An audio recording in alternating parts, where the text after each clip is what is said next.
Thank you for having me, Mona. We have to clarify first that the United Nations Security Council is the only executive body of the United Nations, is the only executive organ of the UN since its inception in 1945. And since it's the executive orders that wields the power, it is a political body before anything else.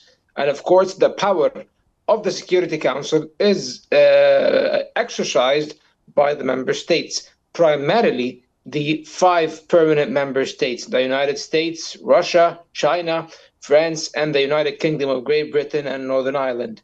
These countries exercise these powers inside the Security Council in accordance with their national interests and not in accordance with so-called international responsibility of any sort, or international legal or moral responsibility even.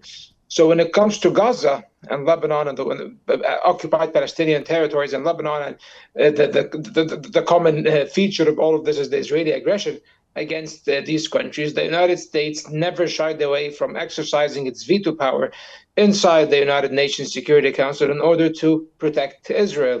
Out of 87 vetoes the United States has exercised over since 1946, 49 were voted in order to protect Israel either from condemnation or from accountability. So that gives us an idea how the United States is furthering the impunity of Israel and its illegal occupation of Palestine and other Arab lands, whether in Syria or in Lebanon. Such impunity that is provided by the United States makes the effect of the U.S.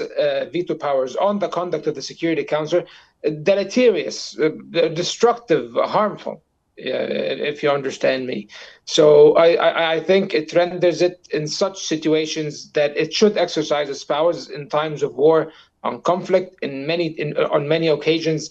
It renders it useless and powerless. And even when the United Nations Security Council issued resolutions before that, one of them a few months ago that obligated Israel to, and the other parties called for a ceasefire. The United States went out and said that this resolution is not binding, and therefore the international community, or the West, the collective West, was not willing to do anything to pressure Israel to adhere to a ceasefire. In Resolution 242 in 1967, it says it actually explicitly demanded that Israel withdraw from the Arab and Palestinian territories it illegally occupied in 1967. So far, this resolution was never implemented. So this gives us an idea of how affairs are run inside the Security Council, Mona.